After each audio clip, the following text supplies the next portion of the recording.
Bienvenidos. Hoy les traemos las noticias más relevantes de Ecuador. Exploraremos los desarrollos recientes y cómo estos están afectando al país. No se pierdan nuestro análisis completo. Veamos a continuación. Vamos a hablar de lo importante y luego hablaremos de lo urgente, al revés de como se suele hacer en las noticias, porque lo urgente hoy son las elecciones, lo importante en realidad es el Estado y el futuro del Ecuador, que es lo que se supone se define. ¿Cuál es el momento que atraviesa el país? ¿Cómo lo dibujas? Yo creo que el país está en un muy mal momento, en seguridad, en empleo, en paralización de la economía, en falta de servicios, en incremento de la deuda pública, y eso hace mal a los ecuatorianos. Sin embargo, creo que la actitud correcta no es ser crítico destructivo, sino reconociendo una realidad, plantear las soluciones, porque pienso y practico aquello de que en el Ecuador se pueden resolver todos los problemas si se hace lo que se debe, lo que manda el sentido común, lo que ha funcionado y funciona en otras partes. Y todos esos problemas que he anotado tienen solución. Y creo que eso es lo que los ecuatorianos buscan por cualquier camino. ¿En serio es lo que los ecuatorianos buscan? Porque si hablamos de economía, los problemas económicos los venimos arrastrando 2 décadas y son los mismos. Déficit fiscal, mucho gasto, poco ahorro, más generación de impuestos, disminución de la riqueza. Si hablamos de seguridad, el problema es el mismo por 10. Es decir, tenemos más muertos, más narcotráfico, menos regulación, más leyes en favor de los delincuentes. Parece que los problemas del Ecuador siguen siendo siempre los mismos. ¿En serio la gente busca arreglarlos? Yo creo que tiene esa intención que no ha sido correspondida con éxito por los mandatarios desde hace mucho tiempo. En eso tienes razón y coincido.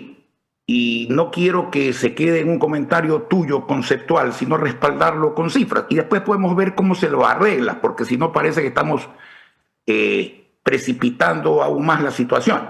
Sí. Seguridad. Refirámonos solamente a lo que dicen los últimos días. Enero, que todavía no acaba, el mes más violento, el enero más violento de la historia, con más de 600 asesinatos, más de 25 muertos por violencia diarios. Sí. Queremos hablar de empleo. El empleo que alguna vez fue 42% el empleo adecuado, hoy día es 33%. Solo en el último año se han perdido 263 plazas de trabajo. 263,000 personas han perdido su empleo. Y no son datos míos, son datos oficiales del INEC. La pobreza se divide en pobreza simplemente dicha y pobreza extrema. No sé por qué hacen esa diferencia, porque la una es el que gana $3 diarios y la otra es el que gana $2 diarios. Realmente ganas de dividir las estadísticas, porque para mí son iguales. Hay 7,300,000 pobres en el Ecuador de hoy día, entre esas dos pobrezas, o sea, con un promedio de $2,5 por día. Pero en el último año, los pobres nuevos son 920,000 pobres nuevos. Y esos también son números del INEC. Sí. Y aclaro, porque estoy refrendando lo que tú dices. Esto no es problema simplemente de que en campaña se ataque al presidente. No, a mí no me gusta dar nombres porque parece, y peor en elecciones, porque parece que uno está concentrado en el asunto de la campaña. Yo creo que hay que concentrarse en rescatar al país. Esto viene cayendo en picada de hace muchísimos años. Se puede ver los últimos 2 años de Correa, luego Lenín Moreno, luego Guillermo Lasso, luego Daniel Noboa. Y a eso es lo que yo me refería. La deuda, por ejemplo. La deuda era $40,000 millones hace algunos años. Hoy día es $86,500 millones. ¿Cómo se paga eso en un país que no crece, que oficialmente el Banco Mundial declara que la economía está también en picada, y eso sin contar el crecimiento poblacional que hace que la riqueza o la pobreza se reparta entre más? Claro. Entonces, esa es la realidad. Ahora, ¿se puede salir de eso? Sí, se puede salir de todo eso. Se puede generar empleo, se puede generar inversión, se puede lograr seguridad, se puede reverdecer el campo, se puede aumentar la producción petrolera, se puede hacer minería con respeto al medio ambiente. El tema es que no se hace. Y la gran pregunta, lo que yo no entiendo, no es la sabiduría de estas cosas que funcionan, sino por qué lo que se puede hacer bien se insiste en hacerlo mal. Vamos a ir hablando de todo eso, si me permite, Jaime, y tal vez en el orden que lo has ido describiendo para la audiencia de Café La Posta esta mañana, los problemas en el Ecuador, que como los decimos, son muchos, variados y de distintas profundidades. La seguridad, sin duda, el más apremiante, número uno en todas las encuestas y sondeos de opinión, en interés ciudadano. Es decir, cuando le pregunta a la gente cuál es su principal problema, para todos es la seguridad. Cifras actualizadas hasta ayer, que me ha dado esta mañana Mónica Velázquez, de parte de la Policía Nacional, hemos superado la barrera de las 700 muertes en el mes de enero, hasta ayer, lo repito, 29 de enero, hemos superado 700 muertes, el enero más violento desde que haya registro. Esto no hace más que empeorar, y ya lo hemos probado casi todo. Hemos reformado las leyes, hemos metido militares a la penitenciaría, hemos puesto a las fuerzas a buscar a los narcotraficantes, hemos sacado a los militares a las calles, hemos hecho reforma constitucional para que los militares se queden en la calle. ¿Qué más nos falta por probar? Implementar todo, porque aquí no faltan leyes, no se cumplen. Pero esto es sencillo. Una parte de la delincuencia tiene causas que tú puedes situarlas en la falta de formación, de educación, de pobreza, etc. Tú no puedes decir que un violador en serie tiene hambre, que las bandas organizadas con armamento sofisticado tienen necesidad de comer y que por eso hacen lo que hacen. Y por otro lado, la sociedad no tiene por qué soportar los efectos de la delincuencia. Entonces, ¿qué es lo que verdaderamente aterroriza a la gente? ¿El problema de la droga? No, el problema de la droga es un problema muy grave, daña a familias, genera una serie de problemas, un problema relativamente nuevo y agudo en el Ecuador. Tiene una forma de manejarse, que debe implementarse. Pero lo que aterroriza a la gente, cuando tu hija, tu familia, alguien en la familia no regresa a casa a tiempo, es el robo, el asesinato para robar, el secuestro, la vacuna, la violación, etc. Esto es delincuencia común. Eso se combate con una política de Estado, no de ministro ni de gobierno. En materia de seguridad, todas las acciones, no algunas, entre todos, sin excluir a nadie, permanentemente, no cuando se da una estadística y entonces hay que preocuparse del tema, todos los días, con el dinero suficiente, porque sin dinero no hay compra de equipos, no hay compra de armamento, no hay compra de tecnología, no se puede hacer inteligencia, etcétera, etcétera.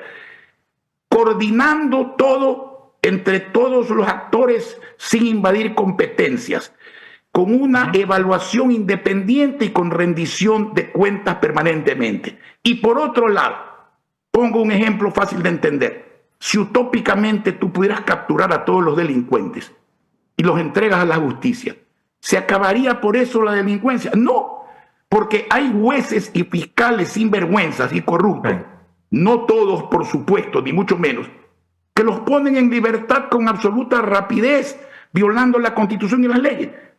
Si esa gente fuera sancionada con la misma pena que el delito que se ha prestado a que no se sancione, o los que debiendo sancionar a los que lo hacen fuesen a la cárcel también con la misma pena, se solucionaría el problema. ¿Y cómo tan sencillo, y lo hemos probado. ¿Cómo evitas que ese mecanismo atrevido, por llamarlo, que propone el Partido Social Cristiano, de la misma pena para los jueces y fiscales que suelten a los delincuentes, cómo evitas que se utilice como un instrumento de manipulación de la justicia? Porque luego, con la historia que tiene el Ecuador y con lo que le gusta al poder de turno meterle la mano a la justicia, es la excusa perfecta. Es así, pero son dos problemas distintos. El uno es un problema que hay que resolver de otra manera, pero eso no quita. Si tú vas a sancionar a los jueces corruptos y los fiscales corruptos, estás contribuyendo también a que el otro problema se solucione. Sin embargo, eso obedece ya a otras circunstancias, a rodearse de personas capaces en esa materia. Yo, por ejemplo, soy más aún. El 2 de agosto de 1990 presenté con Camilo Ponce Gangotena un proyecto para que la justicia se arme a base de cooptación.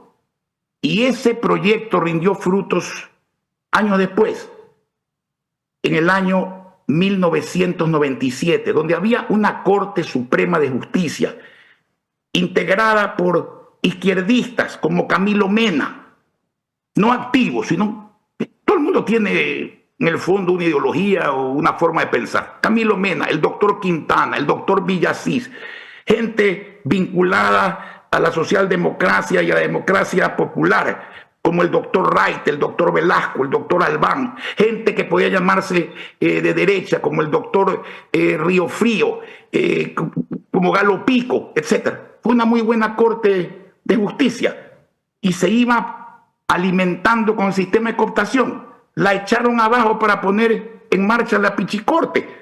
Entonces, no nos quejemos de lo que nosotros mismos hacemos o de lo que nosotros permitimos, porque hay sistemas que funcionan. En Estados Unidos, el presidente de la República tiene una cuota de nombramientos de la Corte Suprema de Justicia vitalicia. Lo que no ocurre en Estados Unidos es que el presidente de los Estados Unidos, por lo menos no ha habido noticias de eso, llame al presidente de la Corte Suprema y le dice, como yo te puse, haz lo que yo te digo.